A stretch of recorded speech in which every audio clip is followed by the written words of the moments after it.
on va tout de suite franchir les frontières et s'intéresser à une histoire qui agite depuis plusieurs semaines déjà l'Égypte. Bah oui, une histoire d'une tour qui penche et qui suscite donc la polémique.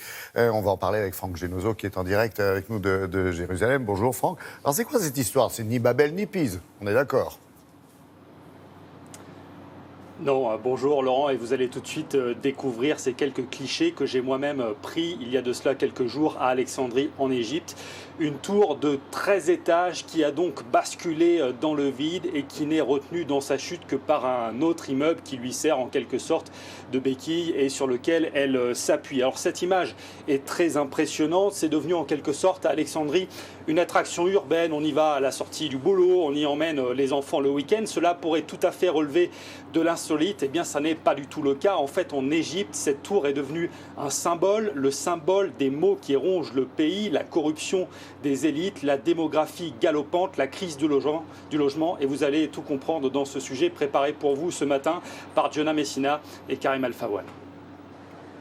Lorsque les riverains se sont réveillés il y a un mois, ils n'en ont pas cru leurs yeux.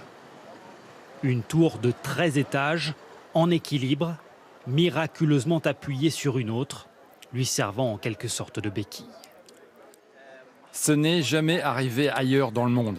Même la tour de Pise n'est pas aussi penchée. Ce qui est bizarre, c'est que l'immeuble ne soit pas effondré en un seul morceau. Et heureusement, il n'y a pas de victimes. Les habitants de l'immeuble ont tous été évacués à la hâte, dans la nuit qui a précédé. Certains avaient signalé, il y a déjà 4 mois, la dangereuse inclinaison de l'édifice. C'est le cas de cette femme. Je m'étais aperçue que l'immeuble commençait à pencher. Quand je passais la serpillière dans la salle de bain, l'eau se mettait à dévaler dans tout l'appartement. C'est là que nous avons compris que c'était sérieux. Ce n'est pas la première fois qu'un immeuble s'effondre ainsi à Alexandrie. En l'espace de 10 ans, des dizaines de personnes sont mortes sous les décombres.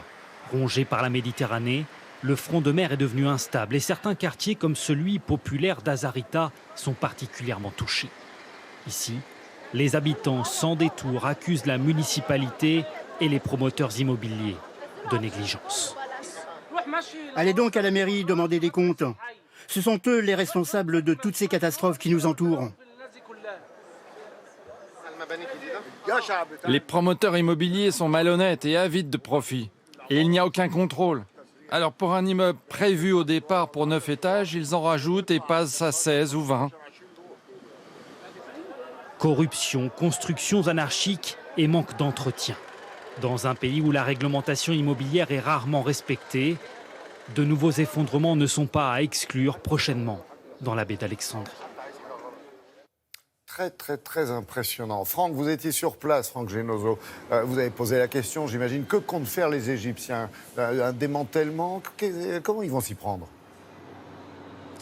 Alors ils ont d'abord réfléchi à redresser cette tour, mais ça a été jugé une option trop périlleuse et les autorités ont donc décidé de la déconstruire, de la démanteler, de la débiter en tranches, notamment du sommet jusqu'aux fondations, pièce après pièce. C'est une tâche qui, comme souvent en Égypte, a été confiée à l'armée, qui l'a achevée en quelques jours et qui doit désormais s'attaquer à l'autre tour, celle sur laquelle reposait la fameuse tour penchée. Alors malgré cela, eh bien, les habitants ne décolèrent pas, car ça n'est pas une première à Alexandrie. D'autres immeubles se sont effondrés depuis 10 ans. Pas de victimes cette fois-ci, mais en 2007, il y avait eu 20 morts dans l'effondrement d'un immeuble, 10 morts en 2012 et 17 morts en 2013. Ça commence à faire beaucoup. Et bien malgré cela, la législation égyptienne n'a pas évolué. La démographie reste forte, la crise du logement également. Et les habitants continuent à accepter d'aller habiter dans ces étages qui se rajoutent progressivement au sommet des immeubles. Et voilà qui fait redouter à tout le monde là-bas